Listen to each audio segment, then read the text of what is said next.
नमस्कार दोस्तों, आप सभी का स्वागत है स्टडी विथ एनम में। हम एक बार फिर से हाजिर है इस हफ्ते के करंट अफेयर्स के साथ। तो बिना किसी विलंब के शुरू करते हैं इस हफ्ते के करंट अफेयर्स। प्रधानमंत्री की अध्यक्षता में हुए केंद्रीय कैबिनेट की बैठक में नेशनल ग्रीन हाइड्रोजन मिशन को स्वीकृति दे दी गई है। इस ग्रीन मिशन का प्रारंभिक व्यय 19,744 करोड़ रुपए का है। वर्तमान 2022-23 के बजट में नेशनल ग्रीन हाइड्रोजन मिशन के विभिन्न उद्योगों के लिए अलग-अलग से आवंटन किया गया है। इस मिशन का उद्देश्य भारत को एनएसजी फुल में आत्मनिर्भर बनाना है और आर्थिक में सहयोग करने वाले प्रमुख क्षेत्रों में कार्बन एमिशन को कम करना है। साथ ही देश में एक व्यापक ग्रीन एनर्जी इंफ्रास्ट्रक्चर का निर्माण करना भी है। नवीन एवं नवीकरण ऊर्जा मंत्रालय इस प्रोजेक्ट से संबंधित दिशा निर्देश को तैयार करेगा। इस मिशन का लक्ष्य वर्ष 2030 तक 8 लाख करोड़ से अधिक का कुल निवेश किया जाना है। साथ ही कम से कम 5 MMT की ग्रीन हाइड्रोजन प्रोडक्शन का विकास किया जाना भी है।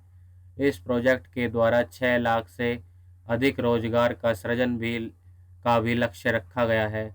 ग्रीन हाइड्रोजन का ए का एक का ही एक रूप है जिसका उत्पादन सौर एवं वायु ऊर्जा जैसे नवीकरण ऊर्जा स्रोतों के मदद से किया जाता है। इसमें जल इलेक्ट्रॉन्स इस प्रोसेस से उत्पादन किया जाता है। ग्रीन हाइड्रोजन का निर्माण बिना किसी ग्रीन हाउस गैस के उत्सर्जन के बिना किया जाता है। ग्रीन हाइड्रोजन नवीकरण ऊर्जा स्रोतों के डेकार्बोनाइजेशन क्षमता को महत्वपूर्ण रूप से बढ़ा सकता है। भारत जल्द ही हाइड्रोजन ट्रेन की शुरुआत करने वाला है।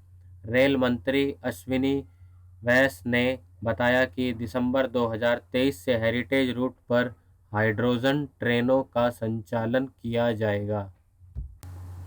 प्रधानमंत्री के द्वारा 9 जनवरी को मध्य प्रदेश के इंदौर में प्रवासी भारतीय दिवस समारोह का औपचारिक उद्घाटन किया गया। सत्र में प्रवासी भारतीय दिवस समारोह का आयोजन 8 से 10 जनवरी के बीच इंदौर में आयोजित हुआ। प्रवासी भारतीय दिवस भारत सरकार का एक महत्वपूर्ण कार्यक्रम है जिसमें भारतीय मूल के लोगों को भारत के साथ जोड़ने का तथा उन्हें सम्मान देने का लक्ष्य रखा गया है। इस वर्ष के प्रवासी भारतीय दिवस को 3 भागों में बांटा गया। पहले दिन युवा प्रवासी भारतीयों को समर्पित किया गया और खेल मंत्रालय के सहयोग से इस कार्यक्रम का संचालन हुआ, जिसमें ऑस्ट्रेलिया के सांसद जनेता मैस्करेनहास शामिल हुए। इस आयोजन में मुख्य अतिथि के तौर पर गुयाना के राष्ट्रपति डॉक्टर मोहम्मद इरफान अली को बुलाया गया। वहीं सूरीनाम के राष्ट्रपति चंद्रिका प्रसाद संतो की विशेष रूप से आमंत्रित हैं। इस वर्ष के प्रवासी भारतीय दिवस का थीम प्रवासी अमृतकाल में भारत की प्रगति में विश्वसनीय भागीदार था। प्रधानमंत्री ने स्वामी विवेकानंद की जयंती के अवसर पर कर्नाटका के हुगली में 26वें राष्ट्रीय युवा महोत्सव का उद्घाटन किया। इस कार्यक्रम का आयोजन 12 से 26 जनवरी के बीच किया गया। केंद्रीय युवा कार्यक्रम और खेल मंत्रालय तथा कर्नाटक सरकार के सहयोग से इस आयोजन को संपादित किया गया। इस वर्ष के युवा महोत्सव का थीम है विकसित युवा समृद्ध भारत। इस आयोजन का उद्देश्य था अमृतकाल के दौरान राष्ट्र के बेहतरीन निर्माण में युवाओं की भूमिका को और बढ़ाना, साथ ही प्रधानमंत्री द्वारा स्वतंत्रता दिवस पर किए गए वच प्राण को प्रसारित करना भी है।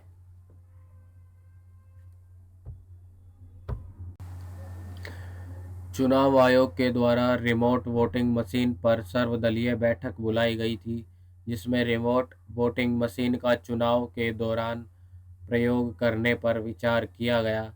इस बैठक में चुनाव आयोग के द्वारा एक बहु निर्वाचन क्षेत्र की इलेक्ट्रॉनिक वोटिंग मशीन का उपयोग करके घरेलू प्रवासियों के लिए रिमोट वोटिंग की शुरुआत करने का प्रस्ताव रखा गया। रिमोट वोटिंग मशीन के प्रयोग के लिए सभी दलों के सहमति के साथ कानून में उचित बदलाव भी आवश्यक है।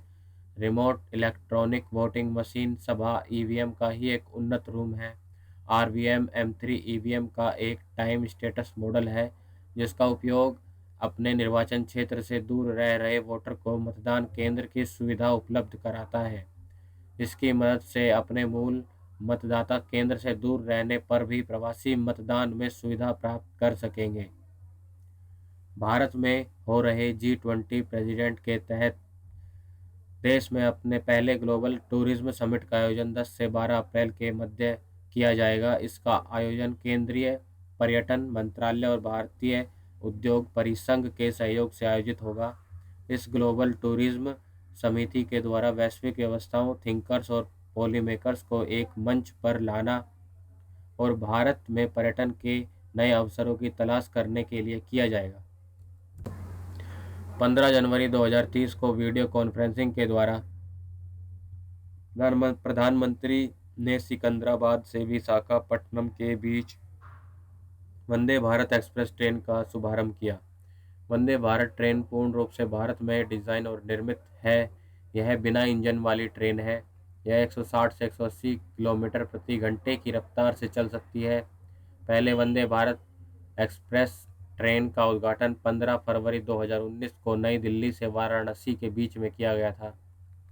अमेरिका के लॉस एंजलिस में आयोजित 28वें क्रिटिक्स चॉइस अवार्ड में राजामौली के द्वारा निर्मित RRR को सर्वश्रेष्ठ विदेशी भाषा फिल्म के लिए क्रिटिक्स चॉइस अवार्ड मिला है। इस फिल्म को सर्वश्रेष्ठ विदेशी भाषा की फिल्म और नाटू नाटू को सर्वश्रेष्ठ गीत का पुरस्कार मिला है। भारत में 15 जनवरी 2023 को तिरुवनंतपुरम में आयोजित एक दिवसीय मैच में श्रीलंका को हराकर वर्ल्ड रिकॉर्ड बनाया है। भारत ने इस मैच में श्रीलंका को 317 रन के बड़े अंतर से हराकर यह उपलब्धि अपने नाम की। इससे पहले यह रिकॉर्ड न्यूजीलैंड के नाम था।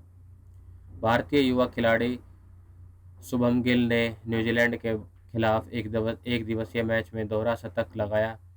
वनडे में दोहरा शतक लगाने वाले सबसे कम उम्र के वह खिलाड़ी बन गए हैं।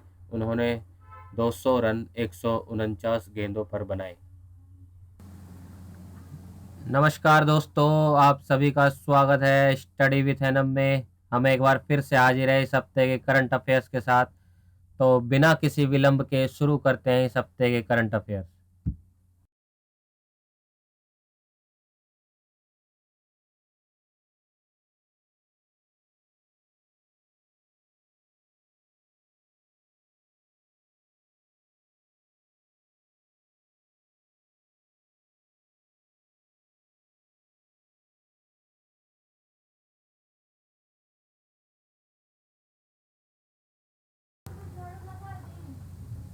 Thanks for watching this video. अगर यह वीडियो आपको पसंद आए तो इसे लाइक कीजिए, सब्सक्राइब कीजिए और शेयर करना ना भूलें। तो मिलते हैं नेक्स्ट लेक्चर में, तब तक के लिए जय हिंद।